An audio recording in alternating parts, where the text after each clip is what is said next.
مەیدانی ڕمبازی مێژوو نەغەدە.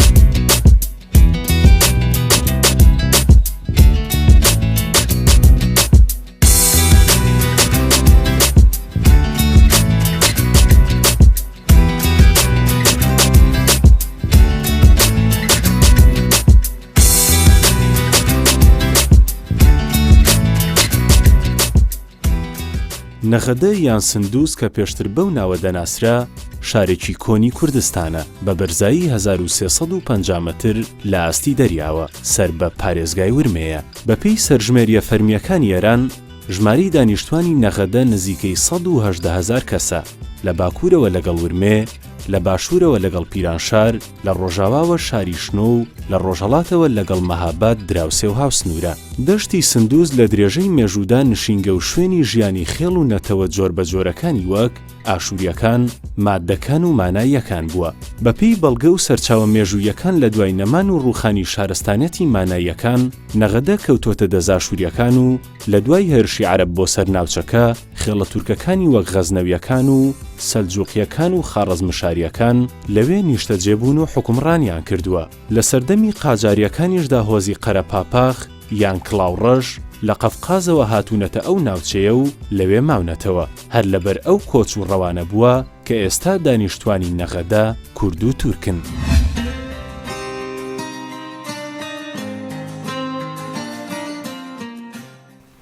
مندقەی نەغەدەی بەخاتری مووقعیەتێک کە هەیەی مووقعیەتێکی ئیستراتێژیک لە قەدیم الئەیامەوە مەدی نەزەر بووە و دەوڵەتهایەک کە لە دەوروبەری هەبوونە هەمیشە چاوی تەماهیان تێدا بووە و ویستویانە داگیری بکەن.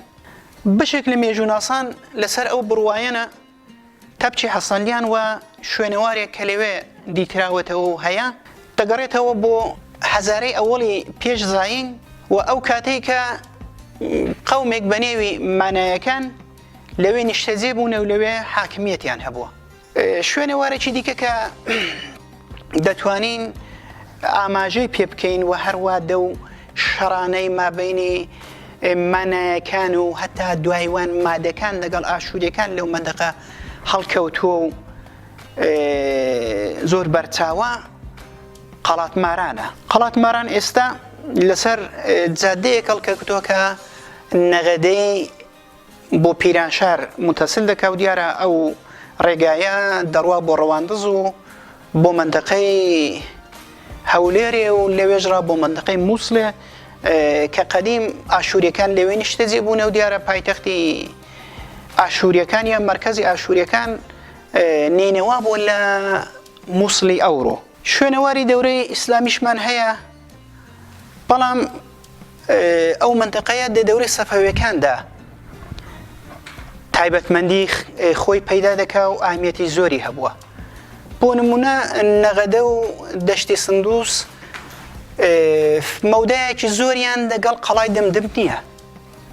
هەرە و قەڵایەی خانی لەپزێڕین دەبەرابەر لەشکرەکانی شاه عەباسدا ڕاوەستا و پیاوانە دەگەڵ خۆی و هاوڕێیانی جانیان بەخت کرد.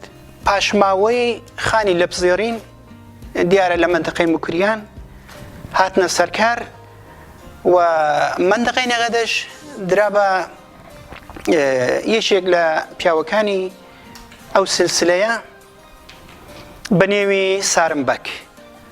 سارمبەک لە قەڵاتماران دیارە قەڵایەکی دیکەشی ساز کرد چون شوێنێکی تایبەتمەندە و ئێستا شوێنەواری ئەو قەڵایە بەنێوی قەڵاتی سارم لەو مەندەقەی هەرماوە و ئاسارێکیش لەوێ بەدەست هاتووە.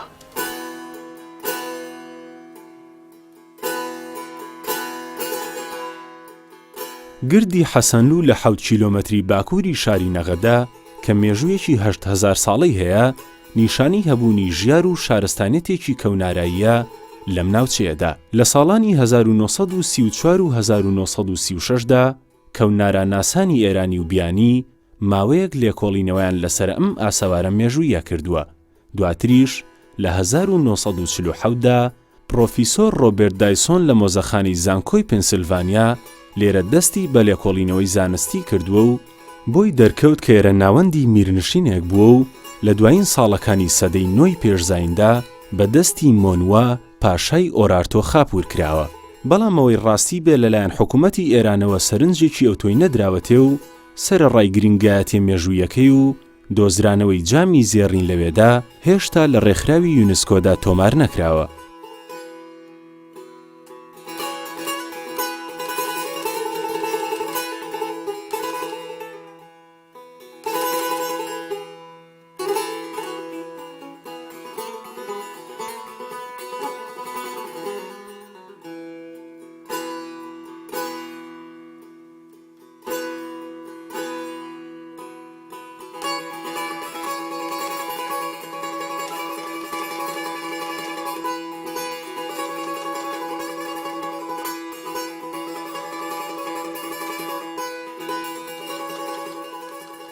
پردی مەمێند لە سەرچۆمی گادەر یەکێکی دیکە لە ئاسەوارە مێژوویەکانی نەغەدەیە کە بنیاتنانی دەگەڕێتەوە بۆ سەردەمی سەفەوی و قاجاریەکان.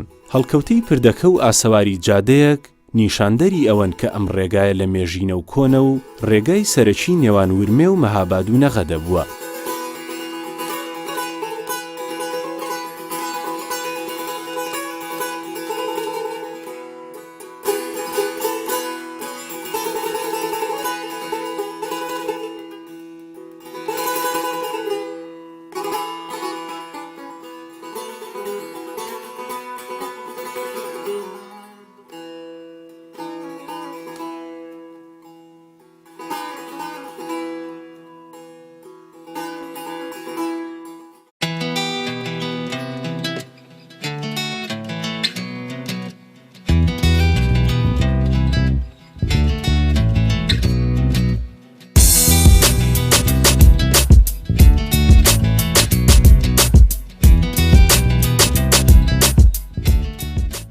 لە شاری نەغەدە هەروەک زۆرێک لە ناوچەکانی پارێزگای ورمێ کورد و تورک پێکەوە دەژین و ساڵەهای ساڵ شەڕ لە نێوان هەردوو نەتەوەدا بەردەوام بوو کەچی دواتر لەگەڵ پێکەوە ژیانی ئاشتیانە ڕاهاتن و تا ئێستاش بەردەوامن.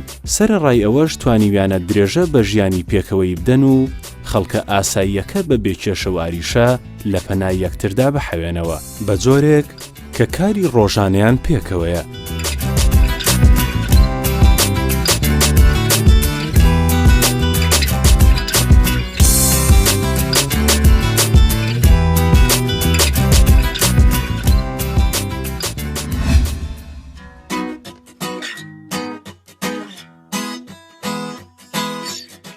عاشق ڕزا پوویەنە ساکنن نەغەدەی من عاشق ڕەزا پەیوەندم دانیشتووی نەغەدە لێرە لەدایک بوومە 30 ساڵە لەگەڵ ئەم ساز و سۆز و دەنگە تێکەڵ بوومە لە کۆنەوە تورک هاتوونەتە ئێرە و عەشیرەتی قەرەپاپاق لێرە نیشتەجێ بوون عەشیرەتێکی زۆر گەورە بوون لە مێژە تورکەکان لێرە نیشتەجێ بوون لەگەڵ برا کوردەکانماندا لێرە ژیاوین هیچ کێشەیەکمان بەیەکەوە نییە خۆشی و ناخۆشیمان یەکە برایانە تێی دەپەڕێنین چونکە هەمومان لێرە هاوبەشین دراوسێ یەکین قوتابخانە و زەوی کوشت و کاڵیمان پێکەوەیە بەگشتی نیشتیمانمان یەکە بەیەکەوە هیچ کێشە و گیر و گرفتێکمان نییە bizim heç müşkilimiz yoktur. Allah həmişə şadlıq və dilxoşluq versin.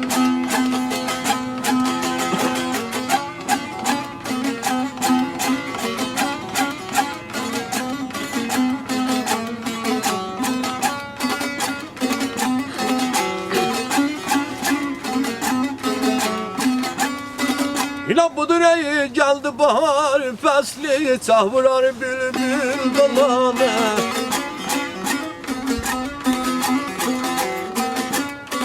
İnan biçinleri gül gel periler ellerinde gül dolanır Biçinler gül gel periler leylan Ellerinde gül dolanır, gül dolanır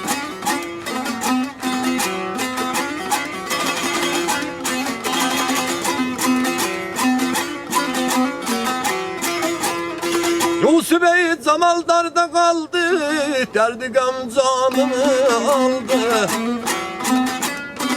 Yar telli yarım intizardı, ay başıma izdilame.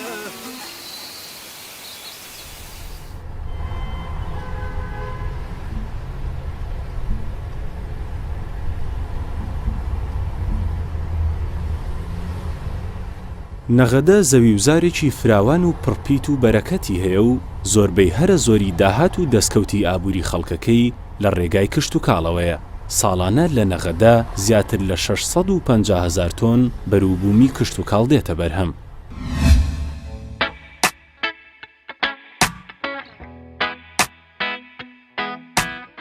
ئەو شارستانە لە دوو بەشی مەحمەدیار و نەغەدە بە ناوەندی شاری نەغەدە هەڵکەوتەوە تقریباً لە 100 و چەند ئاوایەک پێکاتەوە. لەبارەی جوغرافیاییوە ئەو شارستانە لە نێوان شارەکانی مەهاباد، ورمێ، پیران شار بە شنۆوە هەڵکەوتەوە کە ئەو موقعیەتە ئیرتباتی شارستانی نەغەدە لەگەڵەوەی کە لە باری ئابووری و کاریگەرێکی زۆری هەم بەسەر شارستانی نەغەدە و هەم بەسەر شارستانەکانی دەوروبەریدا هێناوە لە بواری مەدەنی سیاسی و فەرەنگی وەش بە درێژایی مێژوو ئەو کاریگەرەی هەبووە. نەغەدە لە بواری گەشتیاری و چەندی شوێنی گرنگ و بەرچاوی هەیە. کانی گۆژگیران لە 1 کیلومتری باشووری نەغەدە و کانی شێخ مارف لە 17 کیلومتری هەڵاتی نەغەدە هەڵکەوتووە کە خاصیەتێکی دەرمانی هەیە ئەوکەی شێخ مارف و ساڵانە ڕێژێکی زۆری گەشتیارن بۆ لای خۆوە ڕادەچێشێت. لە کنەوانە ئەمە دەتوانین ئاماژە بکەین بە تاڵاوەکانی دوورگە سەنگ، گۆلی سندوس، ئیسلاماباد، مەمێند، گردەقیت کە بە پێی زەحمەت و ماندوونە ناسی چالاکانی مەدەنی بە ژینگە پارێزان ژیانێکی تازەیان پێبەخشاوەتەوە کە لەو تاڵاوانە ئەمە دەتوانین ئاماژە بە گۆلی سندوس و دوورگە سەنگی بکەین کە دەو ساڵاندا بوونتە پەناگای سەتان باڵندەی جورا و جور. ئەگەر لە سازەی شارەکەیەوە بەرەو دیهاتەکانی دەوروبەری نەغەدەوە ڕێکەوین لەگەڵ زەوێکی دەوڵەمەند و باغایەکی پڕبەرهەم ڕوبەڕوو دەبین کە لە زەوەکانەمە دەتوانین گەنم و چەوەندەر و نۆک و کولەکە ببینین لە زۆربەی زەوەکان و لە باغەکان گەرسی زۆر بەرهەم دێنە بەروەلی زۆرینەی بەرهەمی باغەکانی نەغەدە سێوە.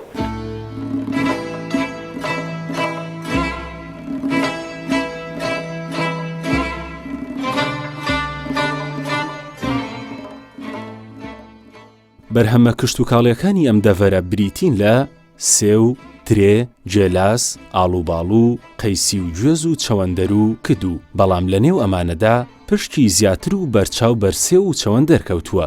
زۆری بەرهەمی سێو بۆتە هۆی ئەوەی نزیکەی 30 ساردخانی گەورە هەر لە ناوچەکەدا دروست بکرێن تا خاوەن بەرهەمەکان بتوانن سێوەکان لەوێ ڕابگرن تا کاتێک کە ڕەوانەی بازاڕ دەکرێن.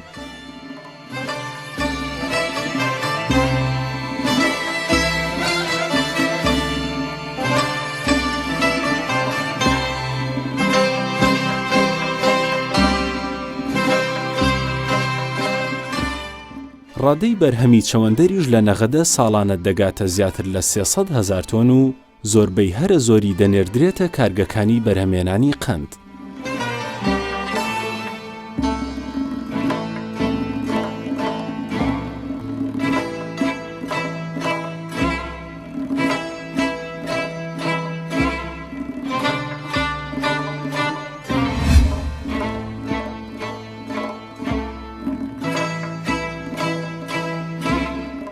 شارستانی نەغەدە شارستانێکی گەورەیە بەربڵاوە دێهاتێکی زۆری لە دەوروبەرن 50,000 هێکتاری زمینی کشاوەرزی هەیە 25,000 هێکتاریان زمینی دێمە 25,000 هێکتاریان بەراوە کە لەو 25,000 هێکتار بەراوەی 5,550 هێکتاریان چەوەندەرە و 4,925 هێکتاریشان کدوویە 7,000 هێکتاریش باغی سێ و ترێیە و ماباقی زمینەکانی دیکەشیان گەنم و جۆ و بۆ مەحسوڵاتێکی دیکە کە بەروومێشی دیکە کە خەڵک دەیچێنێ دانچێنن ئیسفادەیان لێرەکە دانچێنن.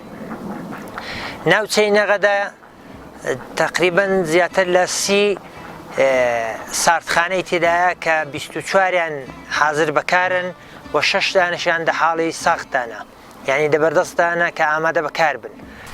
نەغەدا کە بە بەهرەی سەرەکی چەوەندەر مثلەن لە میێمانداری میێماندار یەکێک لە ئاوایەکانی سەرەکی ترین ئاوایەکانیە نەغەدەیە کە چەوەندەری زۆر دەکات. لە جاشێرانێ پیواز زۆر دەکرێت، پیوازی جاشێرانێ بەنێو بانگا، باڵەخچی بۆ سێوێ بەنێو بانگا کەسەری زمینەکانی ئەکسەرەن باغاتی سێوێنە. ناوچەی نەغەدا دێهاتەکانی بەگشتی یانی سندوس بە تایبەتی کە دێهاتەکانی مەشهور بە سندوسن، سندوس شاری نەغەدا دێهاتەکانی بە سندوس مەشهورە کە معمولاً چەوەندەری زۆر دەکەن. چەوەندەر جورە حاصلێکە یعنی بەرهەمێکە کە دەبی پاییزانە زمینەکانی بۆ خۆشکەی بیچێڵی کوتی بدەیە کە بەهارێ زۆر وەنێو زەوەکەی نەکەیەوە بەهارانیش تۆوەکەی بە دەستگاوشتی دێنن تۆوەکەی دەچێنین کە پاش 15 ڕۆژ 20 ڕۆژی لە 25 ڕۆژ دەشێشی ئەگەر بارانە باری جابجار شین دەبێ. بەرهەمی چەوەندەرێ معمولاً ساڵ هەبووە بازە وەختێکی زۆر بۆ بە حدێک زۆر بۆ کارخانەکانی نێوشاری منتەقەی خۆمایان نەغەدەیان پیراشان جوابگو نەبووە، بەڕێ کراوە بۆ دەرەوەی ئوستانەکانیان بۆ کارخانەی شارەکانی دیکە وەک ڕەزایە وەک خۆیە وەک ئیسپانیە.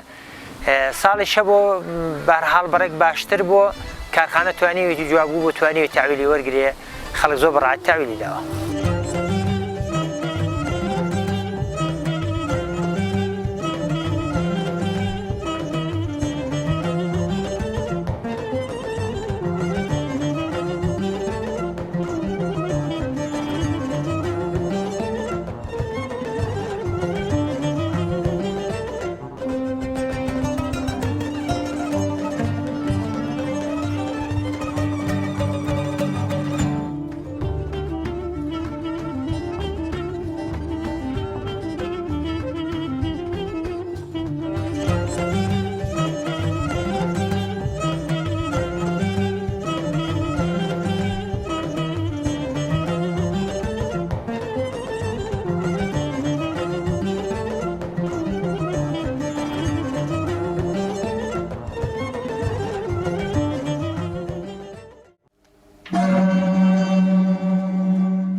هەروەک هەموو شار و ناوچەکانی دیکە لە نەغەدەش مۆسیقا بەشێکە لە ژیان.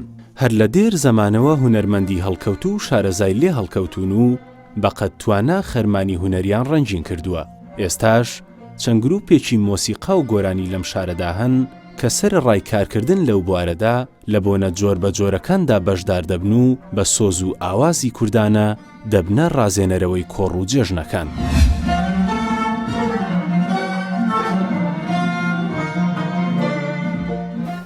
گروهی شەونەم دە زۆربەی بەرنامەکانی ناوشار و دەوروبەردا بەشداری هەبووە، سنتوانین بڵم دا ئەکسەریاندا بەشداری هەبووە. دوای گروهی شەونەمی دوودانە گروپی دیکەش لە نەغەدەی وەک گروپی موسیقا فعالیەتیان هەبوو کە یەکیان گروهی فەرهەنگ بوو بە سەرپەرستی مامۆستا جەباری کە ئابۆمێکشیاندا دەرێ بە نێوی دووری ئیشق. گروهێکی ڕێکپێک بوون چەند ساڵێک کە فعالیەتیان کرد. دوای گروپی مولەویمان هەبوو بە سەرپەرستی کاک سعیدی فازلی. لە تاریخی هونەری نەغەدەیدا ئەمە هونەرمەندانێکی زۆر گەورەمان هەبوو هەیە، ئەوەندەی کە من لەبیرم بێ نێوان بێنم وەکو مامۆستا خەلیلی سەدیقی، کاک عەبدوڵڵای قەرەنی، کاک عومەری عەبدی، کاک حوسێنی مەولودی، کاک عەلی ڕەشید نژاد، کاک ڕزا چیانە، حەسەنی ئەمینی، ئیسماعیل محەممەدی. بەوانە ئەفرادێکن کە واقعاً کاریان کردو و کاریان جوانە. گروهیمە دەبەشی موسیقی سونەتیدا لەگەڵ خوانندەهایەکی زۆر بەتوانا و بەناوبانگ هەمکاریمان هەبووە کە من دێردان نێوی هەمان ناڵم، ولی خۆ یەکێک لەوانە کاک عومەری عەبدی کە واقعاً گۆرانی بێژێکی بەتوانا بوو، یەکێک لە افتخاراتی گروهیمە بۆ کە لەگەڵ ئەو برادەرەی کارمان کردووە. جدا لە موسیقی سنەتی لە نەغەدەی کارهای پاپیش دەکردرێ و زۆرن گروهایەکی زۆری هەیە خب ئەوانش فعالیەتیان هەیە و تەرەفتاریشان زۆرە.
لە شانازیەکانی ئەم شارە کەسایەتی بەناوبانگ و شاخەوانی کۆچ کردو محەممەدی ئەورازە.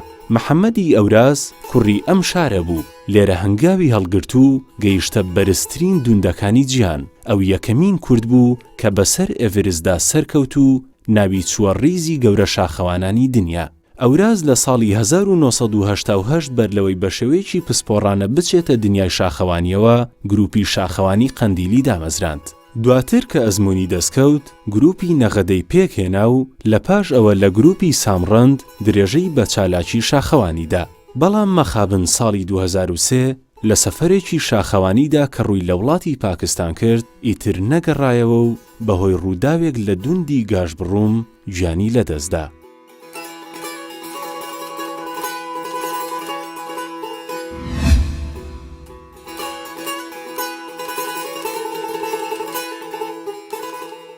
محەممەدی ئەوراز لە ساڵی 1340 هەتاوی لە شاری نەغەدا لە بنەماڵەیەکی مام ناوەندی کوڕی حاجی ئەحمەدی ئەوراز بە دنیا دێ.